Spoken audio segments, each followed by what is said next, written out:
박찬호 선수에게 어떤 수식어를 붙여줘야 되지? 네. 그래야 찬사를 보내는 것이지 했어요. 그래서 미존? 미친 존재감?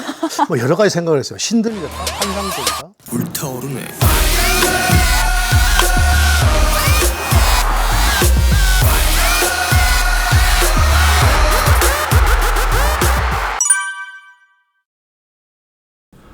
그래서 저는 박찬호 선수를 그 4, 5년 전에 봤던 박찬호 선수와 현재 보고 있는 박찬호 선수는 완전히 다른 선수로 지금 하고 있다라는 생각을 해요. 전반기 때도 수비에서 뭔가 이렇게 쉬운 타구도 자꾸 놓치면서 구설수가 오르기도 했는데 점점 수비도 본인이 자각을 하고 안정돼 가고 있고, 타격은 그때 제가 4, 5년 전에 박찬호 선수에게 저렇게 타격을 하면 라고 전세를 붙였던 것은 상하치가 따로 놀아가지고 그런 선수들은 기복이 심해서 타율이 떨어질 수밖에 없거든요. 그런데 최근에 와서 박찬호 선수를 타격하는 모습을 보면 우선 하체를 먼저 잘 쓰고 있고, 또 워낙 맞추는 기술이 좋은 선수이기 때문에 하체를 잘 쓰기 때문에 투수가 예리하게 던진 볼들을 잘 때려내고 있고, 그거를 잘못 때리면 커트를 해낸다. 그래서 다시 한번 기회를 얻는다는 거죠.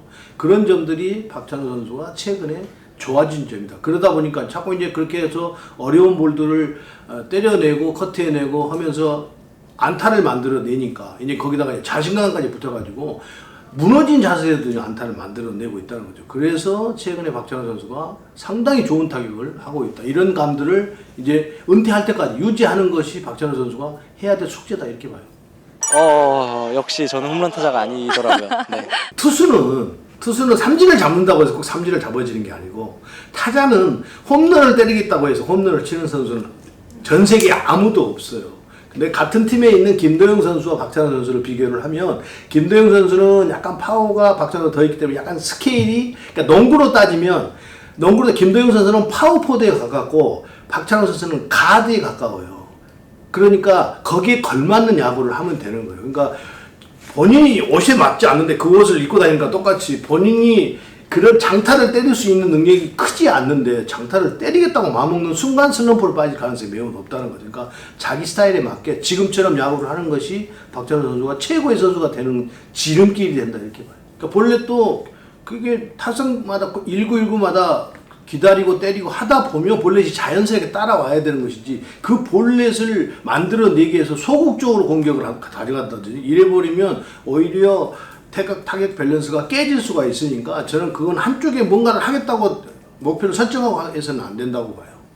뭐 타이틀도 마찬가지고 한 타석마다 나는 볼넷을 뭐 많이 얻어내야 되겠다라고 생각을 하는 순간 오히려 밸런스가 깨지고 있기 때문에, 지금 잘 나가고 있을 때는 그냥 무아지경에 빠져서 그냥 타격하는 거예요. 타석에 들어가서 타격을 운영하는 거, 그 한 타석 운영하는 겁니다. 그러다 보면 오히려 더 좋은 성적을 낼 수가 있는 것이지, 무엇을 하겠다 이렇게 해버리면 오히려 그것이 족쇄가 될 가능성이 있다, 이렇게 봐요.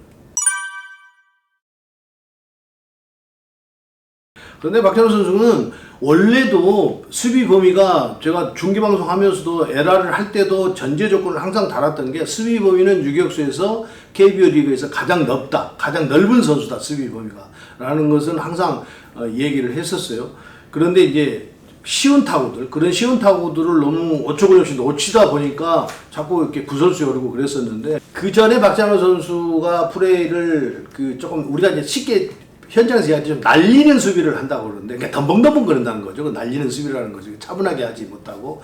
그랬을 때는 아까 말씀드렸듯이 수비 범위 폭이 굉장히 높고 잘하는 수비임에도 불구하고 약간 날리는 수비, 차분한 수비를 하지 못하면서, 제가 이제 그 선수에게 할 수 있는데 그렇게 하지 않기 때문에 약간 애증을 가지고, 그렇게 뭐 때로는 박찬호 선수에게 충고도 하고 비판도 하고 뭐 그랬습니다만, 워낙 수비 범위도 높고 어깨도 좋고 하다 보니까 그런 파인 플레이들이 나올 수밖에 없는 상태다. 근데 박찬호 선수가 조심해야 될 것은, 쉬운 타구들은 쉽게 처리를 하고 어려운 타구들은 못 잡으면 그만이고 잡으면 파인 플레이가 되는 것이기 때문에, 그것을 너무 인위적으로 만들려고 하지 않아야 된다라는 그 조언을 하고 싶어요. 안 그러다 보면 또다시 이 쉬운 타구를 막 쉽게 너무 놓치고 그러다 보면 팀이 위기에 빠지고 그러면 또다시 옛날처럼 어떤 구설수에 오르고 막 그러다 보면 본인도 타격에 더 지장을 받게 될 거예요. 그러니까 타격이 좋아진 부분도 수비가 안정돼 가고 있기 때문에 거기서 얻은 자신감이 타격이 연결되고 있기 때문에 수비에서는